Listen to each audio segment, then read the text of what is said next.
Hola, ¿qué tal? Muy buenos días a todos. Muchas gracias por estar aquí con nosotros y acompañarnos en nuestra sesión académica. Mi nombre es Grecia Turrubiates, pediatra y coordinadora de este espacio. Como ya saben, antes de dar inicio a nuestras sesiones, damos algunos avisos generales. Recordarles que cualquier pregunta que ustedes tengan respecto a la sesión la pueden realizar a través de nuestro chat y al finalizar se la haremos llegar a nuestro ponente. Asimismo, si aún no reciben las invitaciones semanales a nuestra sesión y les gustaría hacerlo, lo pueden solicitar en el correo que aparece en pantalla. Y por último, para poder nosotros enviar su constancia de asistencia a la sesión del día de hoy, les pedimos su apoyo llenando la encuesta de satisfacción que les haremos llegar también al finalizar la sesión por medio de un link a través del chat y también por un QR que estaremos compartiendo de igual forma al finalizar. En nombre de la Escuela de Medicina y Ciencias de la Salud del Tecnológico de Monterrey, les damos la más cordial bienvenida a la sesión académica de pediatría. El día de hoy tenemos con nosotros al doctor León Mendoza. Se habrán dado cuenta tal vez si recibieron la cartelera del mes que hubo un pequeño cambio ahí en las sesiones de hoy para el próximo miércoles, pero bueno, continuamos igual con nuestro programa. Entonces tenemos también con nosotros a la doctora Romy Pineda, que también sí nos acompañaron el miércoles pasado, es nuestra coordinadora del mes. Entonces les doy las gracias a los dos por estar aquí con nosotros y pues bueno, le cedo la palabra a la doctora Romy para que nos dé la presentación del doctor Mendoza y una pequeña introducción. Muchas gracias. Hola, muchas gracias, Grecia. Buenos días. Bueno, pues les voy a presentar al doctor León Felipe Mendoza Vega. Estamos muy agradecidos de que haya aceptado la invitación. Pues tiene un currículum bastante extenso, pero bueno, lo hicimos un poco más chiquito. Él hizo tanto su especialidad como su especialidad de urgencias pediátricas en el Instituto Nacional de Pediatría y además cuenta con diplomados como instructor de simulación clínica avalado por la UNAM, uno de toxicología clínica en la Universidad de Anáhuac, un curso de formador de instructores en simulación, así como un máster en ultrasonografía de medicina crítica, y es actual coordinador del capítulo de urgencias pediátricas de la Sociedad Mexicana de Medicina de Emergencias, así como también es miembro de la Sociedad Mexicana de Pediatría y en el Centro de Adiestramiento en Reanimación Pediátrica. Es parte del equipo de respuesta inmediata del Sistema de Urgencias Médicas Avanzadas de la Secretaría de Salud del Estado de Puebla y es miembro de la Sociedad Latinoamericana de Emergencias Pediátricas. León, pues es un placer, pues no te quito más el tiempo y pues adelante, muchísimas gracias. Hola, mucho gusto y muchas gracias por la invitación. Gracias por la presentación. Muchas gracias. En verdad, que hablar de temas de urgencias en pediatría creo que siempre es novedoso y siempre será atractivo hablar de urgencias. Creo que no hay, son los 10 minutos más emocionantes de cualquier especialidad, ¿no?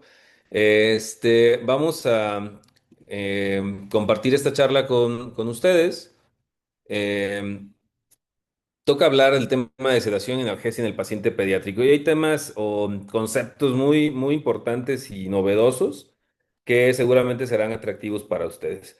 Em, Quise poner cuatro tópicos en particular a revisar: reconocer el dolor en los pacientes pediátricos, cómo evaluarlo y tratar de manera efectiva esta ansiedad y generarles la invitación a generar un protocolo de sedación y analgesia en el paciente pediátrico.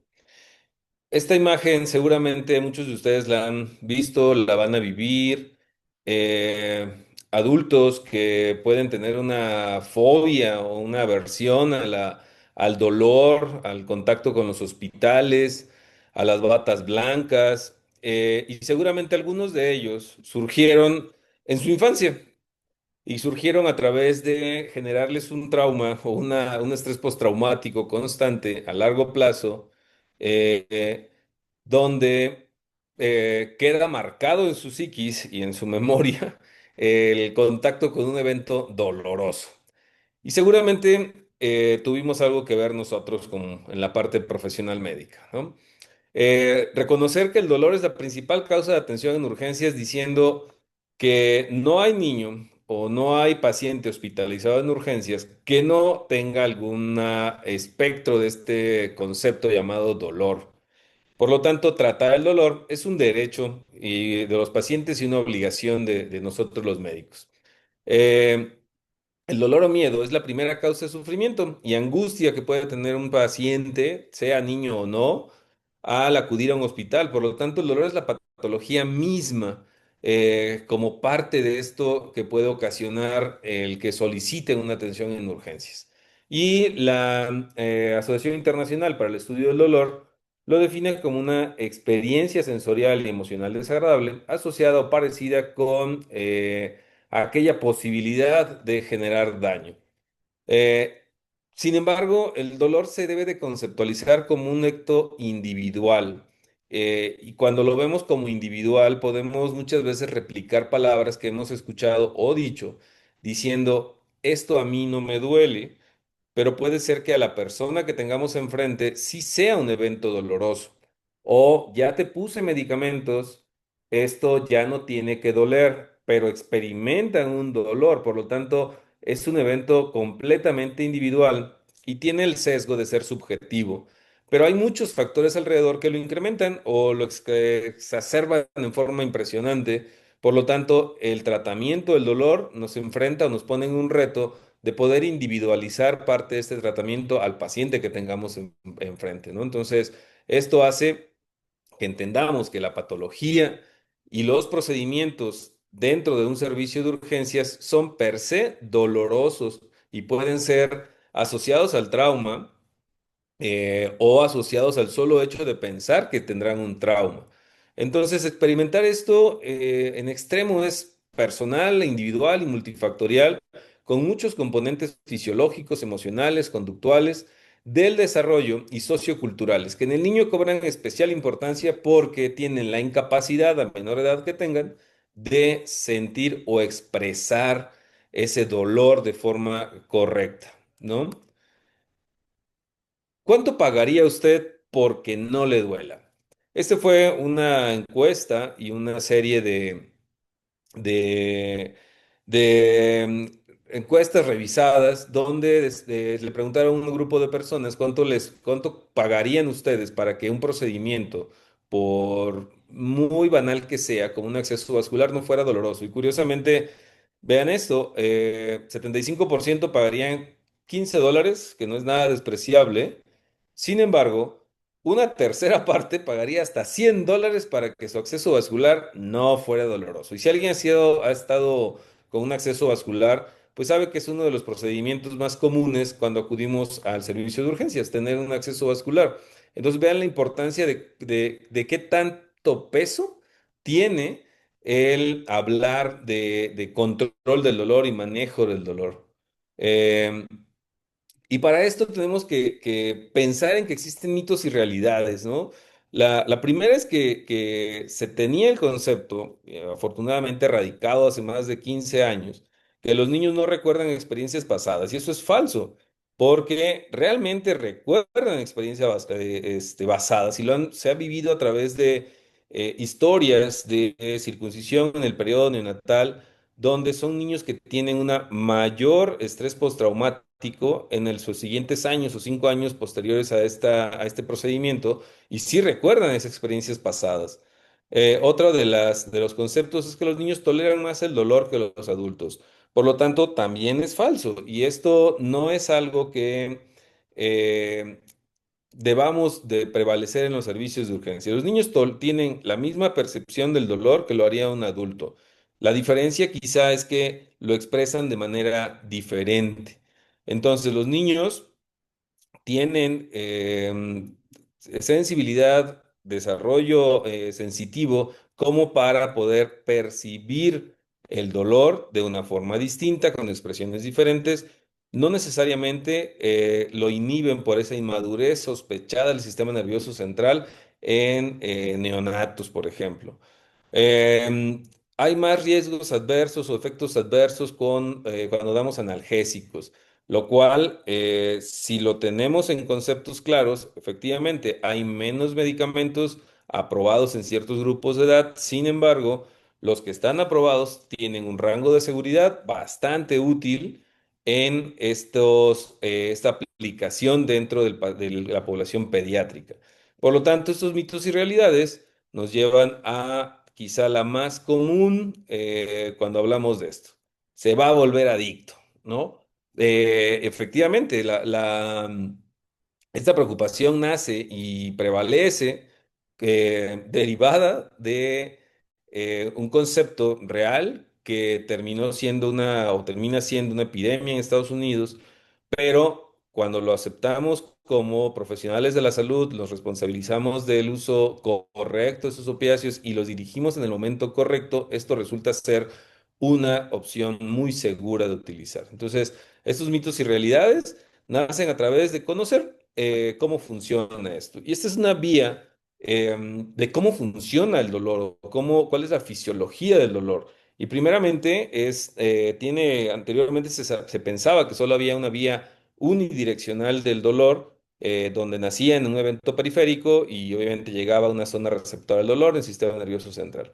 Hoy sabemos que es un evento bidireccional, donde puede haber también zonas centrales que perciben o incrementan la sensación del dolor, pero empecemos por cómo se transmite. La primera parte efectivamente se llama transducción y nace a través de la vía periférica, a través de un OXA, un sitio receptor y una interacción con diferentes liberadores bioquímicos como prostaglandinas, liberación de potasio, varicinina, histamina, sustancia P, y termina con una transmisión, que es el llevar el dolor por estas terminaciones nerviosas rápidas inicialmente a la parte posterior de la médula espinal, generar esa transmisión del dolor con un estímulo eléctrico. Y aquí viene un primer punto de buscar el control de. Este punto es la modulación. La primera es la transducción, la segunda es la transmisión, la tercera es la modulación del dolor a través de contrarreguladores y por último es la percepción del dolor en los sitios centrales donde cobra principal importancia los receptores a los narcóticos o a los opiáceos para bloquear esas zonas del dolor cuando tenemos el concepto de cómo se van produciendo. De ahí la importancia, y sabemos ahora el por qué razón los diferentes analgésicos. Si sabemos de dónde nace, cómo se transmite, cómo llega al sistema nervioso central, entendemos que hay AINES que seguramente estarán actuando a través de este bloqueo de esta liberación de mediadores químicos, de bloqueo de esta inflamación, a través de AINES o paracetamol y algunos adyuvantes finalmente para llegar o evitar esa transmisión a la parte espinal, pero tienen desventajas. Son lentos, algunas veces no son suficientes para la modulación del dolor y tendríamos que utilizar aquellos que de manera más rápida bloquean receptores en sistema nervioso central, como es eh, por excelencia la morfina o sus derivados de estos, sabiendo utilizarlos de manera correcta. Entonces, una vez sabiendo esto, sabemos que el dolor tiene una vía importante de llegar, diferentes mecanismos de llegada y que se desencadenarán o modularán a través de diferentes espacios. Por lo tanto, el dolor tiene dos formas o dos formas de respuesta a esto. Una respuesta temprana y una respuesta tardía. La respuesta temprana se presenta como muchos de nosotros vimos en ese video que les presenté, con hiperventilación, con ansiedad, que va a generar esto, volúmenes pulmonares muy pequeños y cuando son procedimientos puede generar un evento de telectasias o incluso en lactantes, que es el de mayor riesgo, incluso disfunción diafragmática e hipoxia. El segundo, se la respuesta inflamatoria sistémica, que es aquella serie de mecanismos liberados por una respuesta adrenérgica con taquicardia, hiperglucemia, hipercatabolismo, hipercoagulabilidad, bien demostrada y bien conocida a través de este evento traumático, respuesta metabólica, en donde es conocida en trauma, pero no concentrada en eventos de dolor. Por lo tanto, recordemos la definición, es una sensación que conduce o potencializa a un daño tisular, o lo entendemos como tal. Y la secuencia a nivel sistema nervioso central, que no necesariamente es daño a un tejido, es la liberación o la asociación a estrés postraumático, con eventos de diferente índole, depresión, ansiedad, dolor crónico o a la aversión a volver a regresar a ese lugar que me generó dolor. Y normalmente nadie es feliz como paciente entrando a urgencias. Y ese es uno de los conceptos que hoy predominan para poder enfocarnos en este tema. Y también habrá eventos tardíos donde aumenta el consumo miocárdico de oxígeno, aumenta la taquicardia y hay una posibilidad de un estímulo a largo plazo de un eje hipotálamo hipofisiario tiroideo y gonadal, que no es otra cosa más que se genera un estímulo constante, constante, constante y genera un efecto de supresión o disminución hormonal y estos pacientes que fueron sometidos a dolor sin el control adecuado generan inmunosupresión y son pacientes que completamente demostrado generan un trastorno en la cicatrización.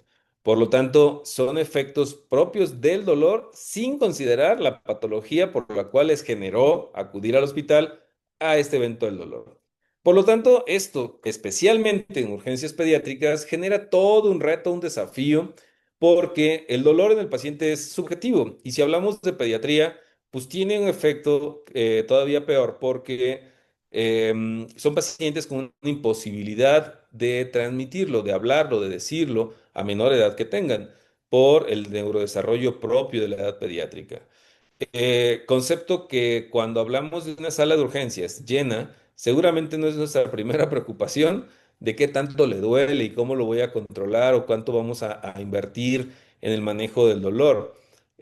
Por lo tanto, no es un concepto primario para poder enfocarlo. El segundo es que siempre hay la posibilidad de eventos adversos y que prefiero mejor que te duele un ratito a que te compliques. Entonces, el reto de esto es saber mediar o cuidar estos efectos adversos y saber que es tan importante controlar el dolor como los efectos adversos. Hay un efecto adictivo. Se genera el concepto de que el manejo del dolor genera adicción a los medicamentos con los que fue tratado, lo cual es falso. Es falso cuando lo utilizamos de manera correcta y de manera enfocada y corta. Por lo tanto, controlar el dolor nunca generará un efecto adictivo. Y un concepto que seguramente les genera, espero que cada vez con menos frecuencia, este roce con el área quirúrgica, donde enmascara el dolor. Enmascarar el dolor ha demostrado, y hablando específicamente del dolor abdominal, que esto es incorrecto. El tratamiento del dolor, independientemente del desencadenante de este a nivel abdominal, no ha llevado a que el paciente tenga un retraso en su intervención quirúrgica o un retraso en el diagnóstico. Por lo tanto, esto ha demostrado que aquellos pacientes que fueron tratados con analgésicos, incluso sin tener el diagnóstico de una apendicitis, tuvieron mejor evolución que aquellos que no fueron tratados con analgésicos previo a esta intervención quirúrgica. ¿En qué momento iniciamos el manejo? En realidad, desde el momento mismo de la lesión. Esto lo vemos conceptualizado como uno de los eventos traumáticos más dolorosos en la patología, que son quemaduras. Este tipo de quemaduras, sin duda, son de las cosas que generan más dolor emocional, físico, conductual a un paciente. Por lo tanto, cuando se inicia? Se inicia en el momento mismo que la tengan. Por lo tanto, debe de haber este concepto que el dolor debe de ser tratado en el lugar mismo del incidente y debe de continuarse cuando llega al hospital. Eh, Dentro de las cosas que observaron que nos gusta hacer, pues es precisamente la atención prehospitalaria. Eh, Empezamos desde quitar el tabú de estar cerca a un familiar, de buscar que haya un acompañamiento mutuo, tanto de nosotros con el paciente, pero sobre todo de la persona que más confianza tiene este paciente, que normalmente son los papás. Entonces, el primero es generar esta compañía, empezar con el manejo no farmacológico a través de distracción, em, buscar que aquellas cosas que generan dolor, como la movilización de una fractura, inmovilizarlo desde el prehospital, si fueran quemaduras, cubrir la exposición, porque es lo que genera una de las causas de dolor, y empezar una terapia farmacológica guiada. Y guiada lo digo porque no en todos los lugares se tiene el manejo o una ambulancia medicalizada para el manejo conjunto con un área médica, ¿no? Entonces, eso es una de las cosas que debemos de enfocar y difundir, que el manejo del dolor se inicia desde el momento de la lesión. ¿Por qué razón? Porque, bueno, hay diferentes estudios donde se evaluó que la mayoría de los niños, 7 de cada 10, tienen o experimentan dolor agudo. Y curiosamente, cuando les preguntamos cuando hacemos esto en retrospecto, cuántos de estos pacientes fueron evaluados para saber cómo se categorizó el dolor, solo 4 niños o 4% tuvo una evaluación. A diferencia de adultos, que la respuesta fue al 67% tuvieron una evaluación de dolor y supimos cuánto dolía. Esto nos lleva a que solo el 28% de estos pacientes, por esta misma razón, recibirán analgesia, contra el 60% de los pacientes adultos que son más susceptibles de tener al menos la aplicación de analgesia, no necesariamente haber controlado de forma efectiva el dolor, pero sí tener analgesia. Entonces, ¿cómo llega a urgencias? Habitualmente, cuando llegan de manera prehospitalaria y regulados, ya vieron que muy pocos de ellos, o solo el 30% o menos, van a tener tratamiento para el dolor. Entonces, ¿dónde empieza? Empieza en urgencias y empieza bajo una secuencia de evaluación e incluso como parte del triage, se interpreta como una necesidad de reducir esta categoría de triage, empezando un manejo analgésico temprano. Por lo tanto, cuando hablemos de D, va a ser algo muy importante el saber hacia dónde dirijo una vez evaluado y estratificado el dolor, con qué manejamos el dolor cuando hablamos de D y por muchas circunstancias, cuando hablamos de déficit neurológico, sabemos que ahí es el momento adecuado para sí o sí tener un plan estratégico de manejar el dolor. ¿Por qué razón? Porque el paciente tiene múltiple dolor. No es un dolor total, porque tiene un concepto distinto, que es dolor total, pero es un dolor en un paciente crítico. Y lo vemos a través de diferentes em, modalidades de presentación de dolor. El dolor de fondo, el que generó la patología, pensemos en un quemado, el dolor propio de la quemadura, pero también el dolor desencadenado por procedimientos. Este dolor desencadenado por procedimientos debemos de tenerlo en mente porque generamos muchas cosas que tal vez son banales en un paciente que no tiene ninguna patología, como el hecho de moverlo de cama, como el hecho de bañarlo, un paciente críticamente enfermo o un paciente con una patología que lo amerita estar en una cama de urgencias o una cama de terapia, y el dolor irruptivo, aquel que está repetitivamente llegando. Entonces el paciente tiene muchos sitios de dolor o muchas posibilidades de dolor. Por lo tanto, cuando hablemos de esto, es importante llegar a por qué razón generar un procedimiento de analgesia y sedación que hoy le llamaremos un procedimiento que dé paz o un protocolo que genere paz, paz con Z, no con Z, perdón, sino con S, para llamarle y cambiar la secuencia, a veces solamente semántica, pero en realidad una secuencia que tiene mucho más impacto, que es primero la analgesia, después la sedación, un procedimiento de analgesia y sedación que genere paz. Y esto se hace a través de diferentes iniciativas, conductas, que buscan la implementación segura y efectiva en el departamento de urgencias para aplicación de protocolos que generen esto, paz. Entonces, aquí es donde nos vamos involucrados nosotros. Y con este concepto tenemos que regresar a lo que definía el Comité Internacional para el Manejo de Procedimientos de Analgesia y Sedación como un estado de disminución de la conciencia e inhibición de la percepción del dolor sin interferir con las funciones vitales. Concepto que se adecuó, no se modificó, sino se adecuó a decir ahorita que es la administración de uno o más agentes farmacológicos que permitan facilitar procedimientos que pueden ser diagnósticos o terapéuticos Mientras se mantiene un estado de permeabilidad de la vía aérea, respiración espontánea, estabilidad hemodinámica, manteniendo o aliviando la ansiedad y el dolor propio. Este es el último concepto aceptado donde precisamente se nos diferencia aquellos procedimientos utilizados con fines quirúrgicos. Entonces, ¿por qué razón? Porque nosotros no buscamos llevar a un paciente a la inconsciencia, aunque puede oscilar en todo este rango de estados de conciencia. Entonces, este es el mejor concepto aplicable a las salas de urgencias pediátricas donde aplicamos procedimientos de sedación y dolor. Por lo tanto, cada vez que vayamos a empezar esto, debemos de tener en mente qué estrategia vamos a seguir. Primero sabiendo que sí les duele y que debemos de pensar en que deben de tener un analgésico y que de acuerdo a la edad o el procedimiento mismo, saber que vamos a utilizar no solamente analgésico, sino también algo que baje la ansiedad, que es ansiolisis. Entonces, ¿qué hacemos? Inicialmente es involucrar a las personas dentro, eh, dentro de el plan, quiénes más estarán en el manejo. Es decir, todo un staff. Para esto debemos de diseñar un plan. Y curiosamente, en una de las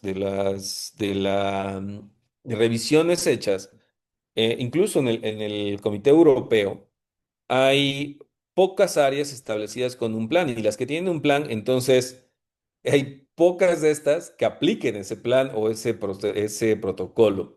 No siempre se apega, hay diferentes razones. Entonces, primeramente, evaluemos qué procedimiento se va a hacer. Analicemos al paciente. No es un procedimiento para todos. Por lo tanto, cada paciente tendrá algunos conceptos claros. De ahí, definamos un plan. Ese plan lo debe de saber el staff. La aplicación del proceso no es por un médico, es por un grupo de personas. Por lo tanto, todos deben de saber cuando hablemos de un procedimiento de sedación analgesia o analgesia y sedación. Busquemos utilizar todo el arsenal, es decir, no solamente la inducción, sino también tener disponibles la reversión, sino con qué podíamos revertir en caso de que tuviéramos complicaciones. Y siempre monitorizar y jamás confiar en exceso, e individualizar lo que hacemos. Por lo tanto, existen objetivos de sedación analgesia y buscamos que sean seguros y den bienestar, proteger la integridad fisiológica de estos pacientes durante todo el proceso. El siguiente es minimizar el malestar, reducir el dolor físico y emocional y la incomodidad asociada a procedimientos invasivos. Y aquí recordarán conceptos que tenemos en mente, como de ya casi vamos a acabar, dale el último punto. Es que aún se mueve, ya solo es uno y terminamos. Entonces, minimizar todo lo posible ese dolor físico y la incomodidad, controlar la ansiedad. Y esto no solamente habla de medicamentos, y mitigar el trauma psicológico y maximizar el potencial de amnesia.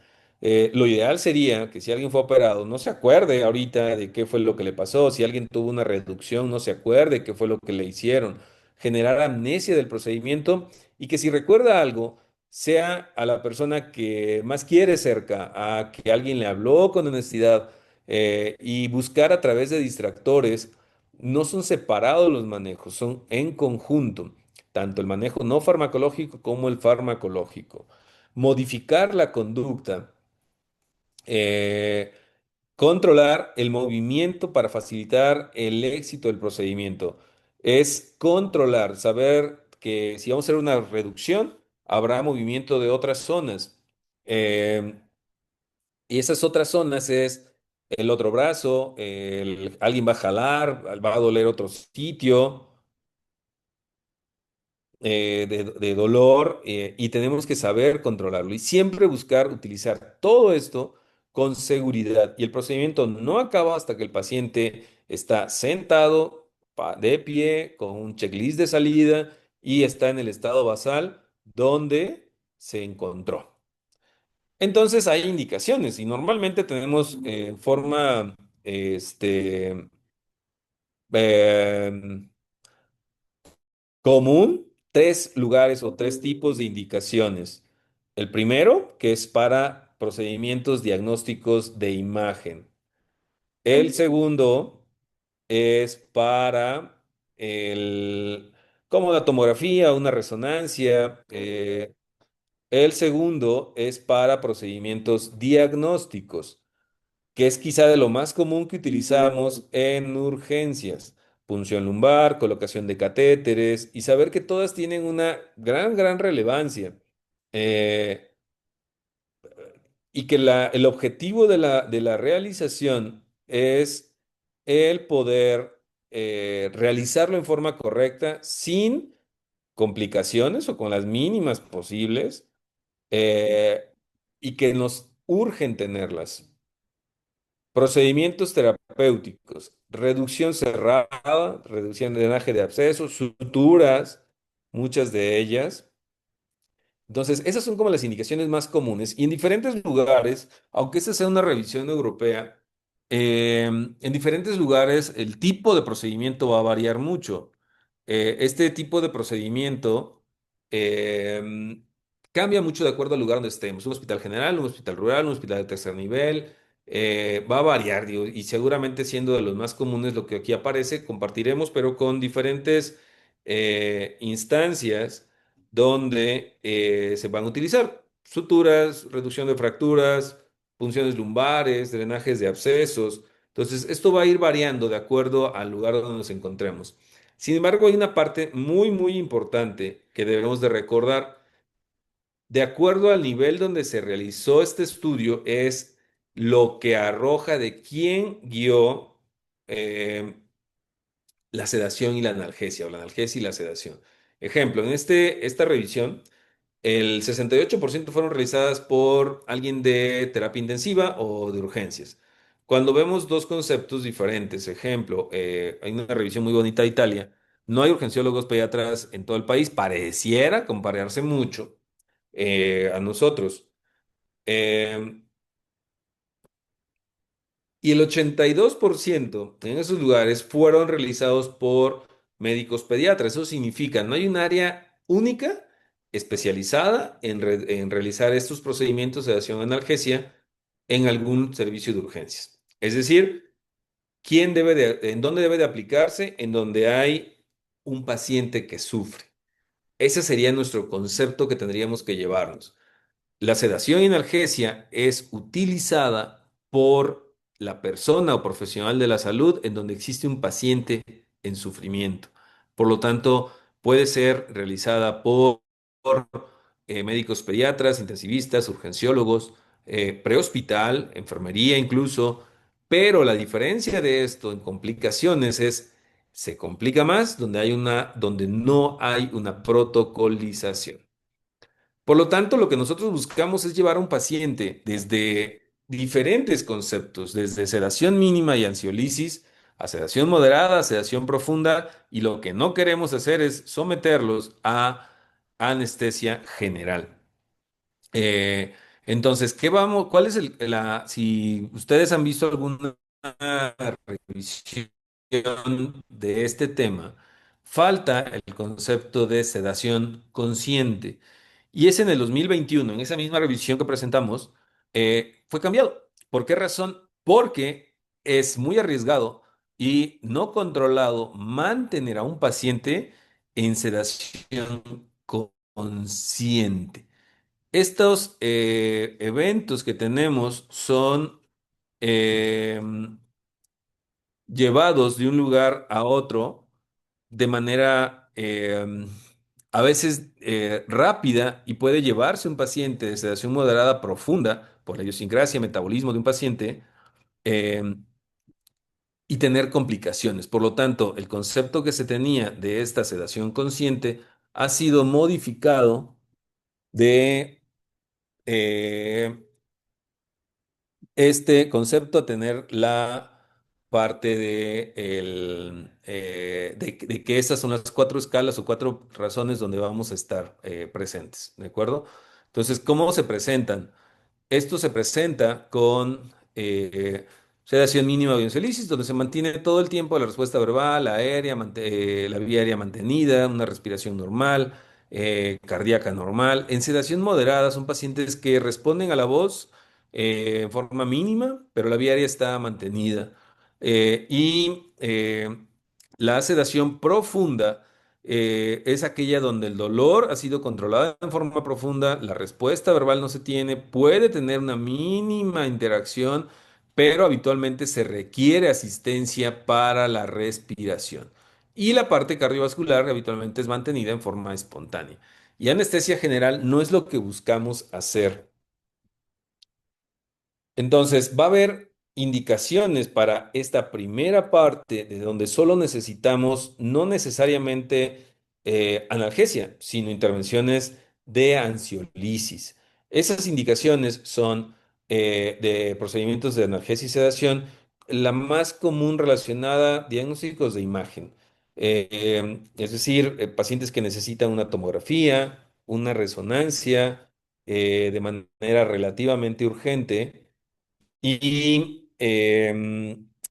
no están disponibles por su condición, es decir, un bebé se va a mover, etcétera, ¿no? Entonces, primeramente busquemos em, saber que existen técnicas de distracción y utilicemos eh, todo el arsenal que tengamos disponible. Y esas técnicas de distracción, hoy con realidad aumentada incluso, el uso de videojuegos, con narración de historias, previo a las dosis de medicamentos. Eh, la otra es, busquemos a que haya un especialista en vida infantil o un psicólogo. Sé que es difícil, pareciera una utopía, pero eh, es algo que puede hacerse y que no está tan alejado de la realidad. Eh, la parte que vamos a llegar al final será con medidas farmacológicas. No significa que no se necesiten. Se debe saber que tenemos estas medidas disponibles y que las debemos de saber utilizar en el momento correcto. Y vamos a utilizar aquellas que generen menos riesgo. Y aunque quisiéramos no hacerlo, debemos saber primeramente las de menos riesgo y las que tenemos disponibles. Son dos cosas diferentes. Una cosa es la guía, otra cosa es el protocolo. Entonces, estas opciones terapéuticas para bajar esta ansiolisis se pueden hacer a través de hoy tres medicamentos, quizá en ese orden, uno más arriba que otro, midazolam, 0,1 microgramos por kilo por miligramos por kilo por dosis, o dexmedetomidina, que vamos a hablar un poquito más de ellos, y en última instancia, Propofol. No hay una contraindicación real, o sea, no hay algo que nos diga, estos pacientes nunca se tienen que someter a sedación analgesia. No, lo que tenemos que saber es que existen riesgos. Entonces, no hay contraindicación, hay clasificación. Y la clasificación, aunque no seamos anestesiólogos, debemos de saber que se basa en esta clasificación ASA que define a pacientes que podrían tener complicaciones graves de acuerdo a la base de su estado de salud. Entonces, ¿a quién se recomienda que se pueda sedar y poner analgesia o meterlos a protocolos de sedación analgesia en la sala de urgencias? A los pacientes con ASA 1 y 2, pacientes normalmente sanos o con una enfermedad sistémica leve. Estos no hay ninguna contraindicación de hacerlo o ninguna restricción de hacerlo. A los ASA 3 debe de haber una persona experta en intervención y muchas veces se tienen que hacer procedimientos todavía más invasivos antes que el procedimiento propio de sedación. Y el 4 y 5 no hay duda.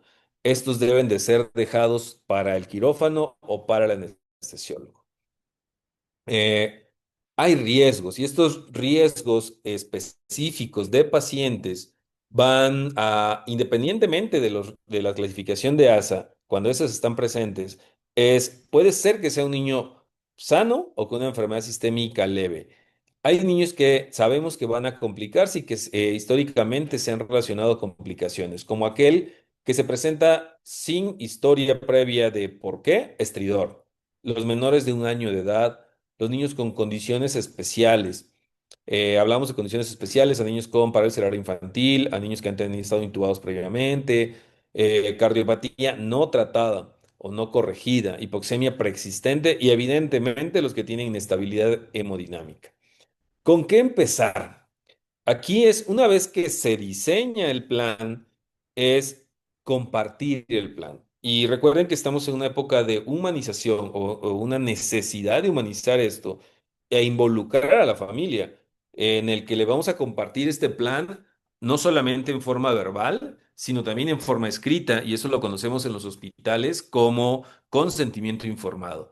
Ese consentimiento informado es donde nosotros compartimos verbal y oficialmente qué vamos a hacer con estos pacientes y qué riesgos existen, donde permitiremos este conocimiento de la familia y hoy le llamamos nosotros el acompañamiento, si ellos están de acuerdo en poderlo hacer, para que presencie el procedimiento como tal. Tiene el derecho de hacerlo y nosotros la obligación de ofrecerlo.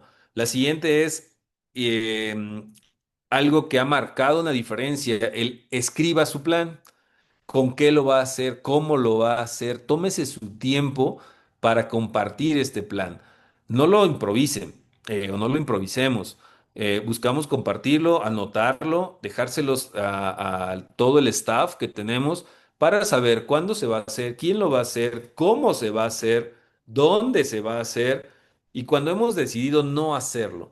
Esto se deja plasmado y se hace a través de un checklist, sabiendo qué medicamentos tenemos disponibles, con cuáles vamos a contar, cuáles vamos a utilizarlo para reversión, cómo se va a monitorear, qué equipo vamos a utilizar y cuándo decidiremos que se ha acabado.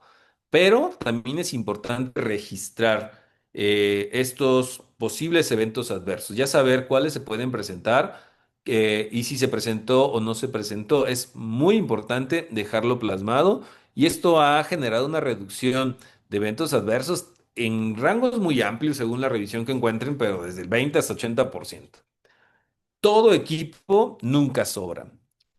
Contemple que puede pasar de todo, desde un paciente que genera apnea hasta una anafilaxia que no sabíamos o un laringoespasmo. Por lo tanto, es preferible tener cerca un medicamento o abierto que correr por él. ¿Qué buscamos saber? En todo procedimiento de sedación analgesia, analgesia y sedación, vamos a tener succión, vías disponibles para esto, oxígeno, vías alternas, alternativas de la vía aérea, fármacos previos a el uso, monitorización y el equipo disponible. El equipo no se refiere al material, se refiere a las personas que van a interactuar con este procedimiento. Y llegamos a quizá la parte más emocionante, pero no necesariamente la más importante. Es la más emocionante. ¿Qué sedante elegir? El sedante debe ser uno que sea suave, rápido, estable, que genere amnesia, que se revierta, que tenga un antagonista. Por lo tanto, será difícil encontrar un inductor o un sedante ideal, porque en realidad no existe. Pero tenemos diferentes agentes. Y vamos a hablar muy rápido de estos. Como ketamina, que se ha potencializado como el estrato base e ideal en la pediatría, porque genera una disociación, amnesia y analgesia potente, pero con la gran ventaja, preserva los reflejos de la vía aérea y la estabilidad cardiovascular al bloquear los receptores de NMDA. La dosis, 1 a 2 miligramos por kilo, llegando a requerir hasta 5 miligramos por kilo cuando se usa en forma intramuscular, y se conceptualiza como una de las principales o quizá la más alta de frecuencia en casi todas las revisiones que existan, va a estar la ketamina como una esencial. Midazolam, que es una ideal como ansiolísis, pero no genera analgesia, pero sí es una buena opción, derivado que es una benzodiazepina de corta acción, inicia muy rápido, tiene amnesia, genera sedación y tiene un antagonista. No tiene propiedades analgésicas y siempre debe de ir acompañado con una coadministración de un analgésico cuando hay un procedimiento doloroso. La dosis, 0,05 a 0,1 miligramos por kilo, e incluso se puede utilizar la vía intranasal. Fentanilo, eh, cuestionado, pero tiene una indicación real que es muy potente. Tiene un periodo de inicio de 1 o 2 minutos, ideal para una analgesia rápida. Tiene el riesgo de depresión torácica, depresión respiratoria, pero también tiene un antagonista. La dosis, 1 a 2 microgramos por kilo, y la precaución muy importante es administrarse lento. ¿Qué es lento? 1 minuto a 2 minutos, eso es lento. Entonces, en realidad no es tan lento, pero siempre que se tenga un medicamento como el fentanilo, debe de haber cercano a él un antagonista como la naloxona. Propofol es otro de sedante de acción ultra corta, con recuperación rápida, genera un rápido inicio, 30 segundos o un minuto después de la administración. Tiene un alto riesgo de depresión respiratoria, obstrucción de la vía aérea e hipotensión en pacientes pediátricos. No es el que utilicemos de primera elección solo porque aparte tampoco genera analgesia y debe ser administrado siempre por alguien que tenga la capacidad del manejo de la vía aérea. Y tenemos un nuevo estándar de sedación que la conocemos como dexmedetomidina. Este se considera que está redefiniendo la atención en urgencias porque no solamente tiene efectos analgésicos, tiene un leve efecto analgésico con un efecto ansiolítico y sedante en los pacientes pediátricos. Su propiedad clave es un antagonista selectivo de los receptores alfa-2 adrenérgicos que proporciona sedación similar al sueño fisiológico, preservación del impulso respiratorio y un efecto mínimo pero presente analgésico pero con un ansiolítico combinado. Entonces se encamina como una muy buen estándar en sedación. Y la dosis es una dosis comparativa entre 2 microgramos por kilo a 1 microgramo por kilo. La gran ventaja es que puede ser utilizado tanto por vía nasal como por vía intravenosa, ¿no? Entonces, esto es algo de lo más reciente y tenemos disponible en el mercado. Sin embargo, difícilmente en un procedimiento de analgesia y sedación vamos a utilizarlos solos. Casi siempre estarán las combinaciones. Y uno que tomó mucho auge en pediatría por los años 18, por 2018, 2015 a la fecha, fue la combinación y la sinergia de lo que conocemos como ketofol, que es la combinación unijeringa, en una sola jeringa de ketamina y propofol, generando un efecto combinado de mitigar por un lado con propofol la ansiedad e inducir la sedación, y por otro lado el dolor a través de la ketamina. Y curiosamente genera un efecto contrastante. ¿Por qué razón? Porque la ketamina compensa la hipotensión proporcionada por el propofol, mientras que el propofol reduce los efectos adversos de la ketamina, como son la emesis y las reacciones de cialorrea, incluso en el paciente pediátrico, y los vómitos. Entonces, el ketofol termina siendo una muy buena combinación, una muy buena alternativa para utilizarlo. Las dosis y rangos, la mayoría de las que se han estudiado con efectos positivos son combinaciones proporcionales a 1:1. Y se recomienda empezar con 0,5 miligramos por kilo de forma segura, más 0,5 miligramos por kilo de propofol en la misma jeringa, con la posibilidad de readministraciones cada 2 a 5 minutos. Entonces, es una muy buen esquema, es una muy buena opción que tenemos. Entonces, si tuviéramos que someter a un paciente, ¿qué opciones tienes? El día de hoy tenemos dos opciones con una muy buena nivel de evidencia, Ketofol y lo que llamamos Ketodex, que es la combinación ketamina-propofol con la combinación de ketamina dexmedetomidina. Ambas opciones son muy buenas, dependemos mucho de qué existe, y junto a esto que existe es una de las de los análisis de la Comisión Europea de los Servicios de Urgencias, donde el principal reto para la implementación de estos protocolos de acción analgesia fue la ausencia de medicamentos que son considerados de uso exclusivo en quirófano.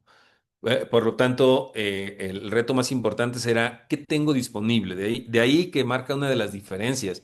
Uno es qué dice la guía y otro es qué tengo en el hospital. Uno es qué es lo que me dicen que tengo que hacer y otro es con qué puedo actuar.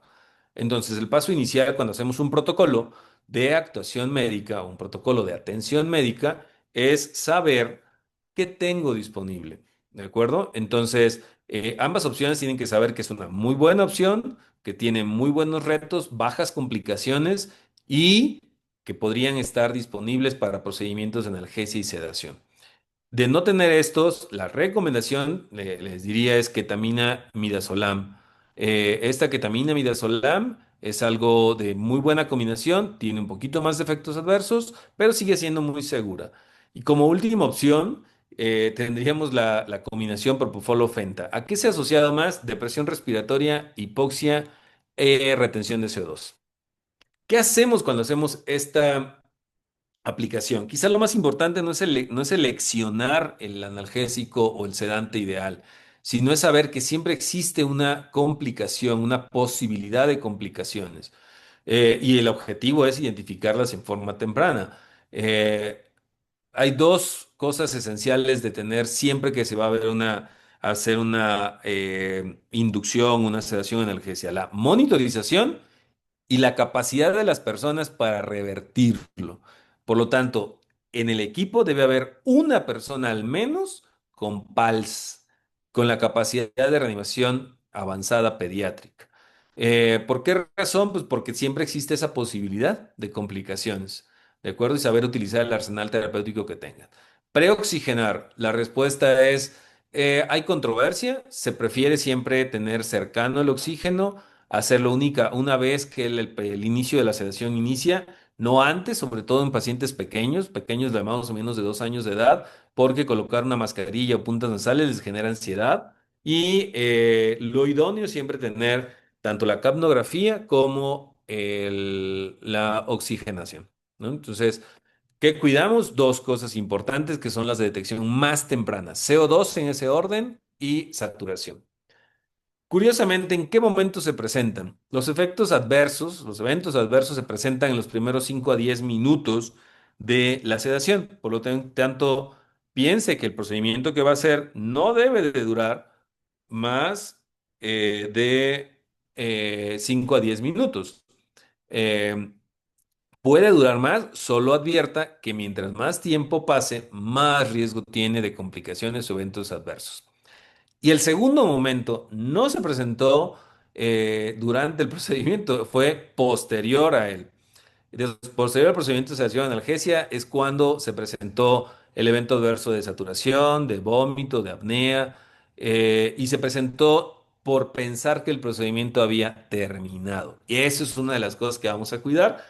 Y aunque los más comunes que se presentan como eventos adversos son los respiratorios, existen otros, como bradipnea o como alucinaciones o como bradicardia. Entonces, esta tasa global de eventos no es tan alta, es 8%, pero son reducidas a través del cuidado y la monitorización. ¿Cuándo decir que acabamos? El procedimiento acaba primeramente cuando el objetivo se ha cumplido. Ya tomé la muestra, ya suturé, ya se redujo la fractura, y cuando los signos vitales están estables dentro de rangos de normalidad para la edad o previo a lo que ya tenía. Cuando el paciente es capaz de hacer una interacción con el cuidador de forma completa, es decir, que puede reconocerlo, saber quién es o que puede asociar al cuidado de la madre o del cuidador, cuando tiene la capacidad de sentarse sin apoyo. En ese momento decimos que es capaz para hacerlo o que puede interactuar tocando la carita si fuera un lactante. La tolerancia adecuada a la ingesta de líquidos por vía oral, es decir, técnica de come y se va, es capaz de beber líquidos y no vomitarlos en los siguientes 30 minutos, por lo menos. Y cuando los cuidadores informados y con instrucciones post sedación han sido comprendidas. Por último, les dejo un algoritmo de las posibilidades del manejo del dolor y la ansiedad en pacientes pediátricos. Es un algoritmo largo, pero creo que es importante. Primeramente, saber qué criterios tienen los pacientes, qué vamos a hacer con ellos y diferenciarlos en aquel que tiene una falla cognitiva o no puede de manera fisiológica comunicarse.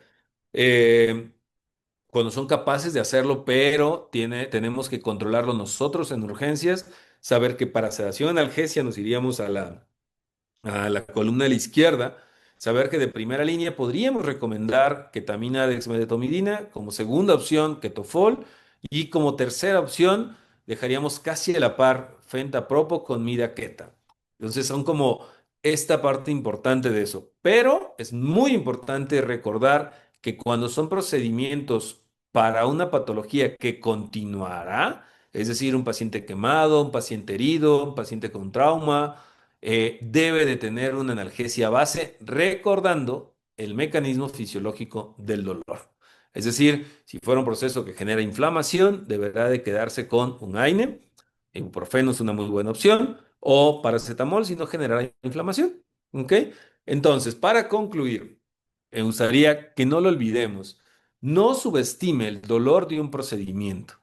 Em, Creer que a los niños no les duele es un error grave que ha sido cada vez más consciente en nuestras instituciones y hoy lo hacemos como dentro de una de las de los márgenes de tratamiento que debemos de tener y ser es una indicación de ingreso a un servicio de urgencias la intensidad del dolor tener opciones. Dejamos varias opciones para ustedes, pero cree su protocolo, cree su propia individualización institucional que cuenta el lugar con el que trabajamos para poderlo utilizar.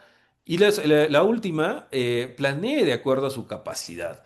Vea el momento en el que tenga personas aptas, si no las tiene, capacítelas, pero el lugar donde usted se encuentre también será importante. No será lo mismo que podamos hacer en prehospital que lo que podamos hacer en una sala de urgencias de segundo o tercer nivel, pero de acuerdo a la capacidad es como vamos a crear. Y jamás, nunca crea que todo estará bien. Quizás es la palabra que más entendemos en las salas de urgencias un ratito, colocamos el catéter y nos vamos. Ese catéter de 5 minutos se puede convertir en uno de 2 horas. Ese catéter rápido, sin complicaciones, terminar en un catástrofe. Esa sedación leve, terminar en una apnea y broncoaspiración y no tener la bolsa, válvula, mascarilla disponible.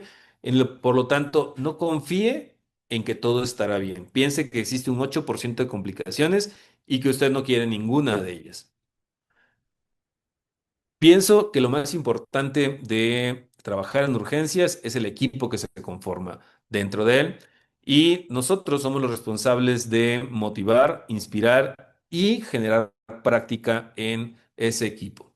Me despido de ustedes, muchas gracias. Creo que la disciplina tarde o temprano vencerá la inteligencia. Muchas gracias. Doctor León, muchísimas gracias. Muy interesante y muy importante su tema. Definitivamente nosotros tenemos que hacer algo para evitar esa ansiedad que tienen los pacientes. Siempre he pensado que no debe ser la peor experiencia de su vida el ir al hospital y más considerando que a veces trabajamos en hospitales los cuales los pacientes por alguna patología regresan constantemente, pues tratar siempre eso, ¿no? De que pues no sea la peor experiencia. Y bueno, te tenemos unas preguntas. ¿Ok? La primera, ¿cuál es tu experiencia o en tu departamento de usar midazolam intranasal y cuál es la recomendación para su uso? Bueno, la experiencia existe, es poca, curiosamente por la razón más importante que es eh, los aplicadores internacionales que tenemos fueron donados y se utilizaron durante el periodo que se hicieron las pruebas. La utilidad muy alta. El efecto que tuvimos marcándolo con convencer a quienes lo compran es grabar el procedimiento y la utilidad muy alta. Lo utilizamos en un paciente con un estado epiléptico en fase temprana y lo utilizamos en un paciente con un procedimiento de tomografía. Eh, Buena, muy, muy buena. Creo que la experiencia debe ser difundida con más personas, con más profesionales. Y creo que es una excelente alternativa hoy para el primer contacto, para el prehospital y para cuando no hay un acceso vascular si requiere una atención rápida. Y el problema es el costo del dispositivo. Sí, Intenté que me los compraran y está fuera del así presupuesto. es, cierto. Muy bien. La otra pregunta es, ¿cuál sería el inductor ideal en un paciente hipotenso? Creo que esa parte es importante saber. Al momento, el más importante seguirá siendo ketamina. Saber que, primero, entender la causa de la hipotensión será importante y en sepsis se dice que el paciente está sedado en forma fisiopatológicamente propia y que no requiere algo más para sedar, que lo que requiere es inducir o analgesia. Entonces, el que seguramente ha crecido en su utilidad, en algunos lugares no lo tenemos, es ketamina. Ketamina ha sido uno de los medicamentos con mayor efecto en pacientes críticamente enfermos y sobre todo cuando se requiere inducir una, un procedimiento o inducir una sedación. Ketamina a una dosis de 1 a 2 miligramos por kilo, creo que es una excelente decisión en un paciente hemodinámicamente inestable. Bueno. Muy bien. ¿La dexmedetomidina intranasal es la misma que la intravenosa o es otra presentación? Es la misma. Es la misma y tiene como 4 o 5 añitos que empezó a utilizarse en pacientes pediátricos porque no estaba dentro del arsenal, pero es la misma y es una muy, muy buena función en los pacientes similares a los que utilizamos el midazolam intranasal, contemplarla como estas opciones que tenemos en el manejo de la ansiedad e incluso el dolor. Sí.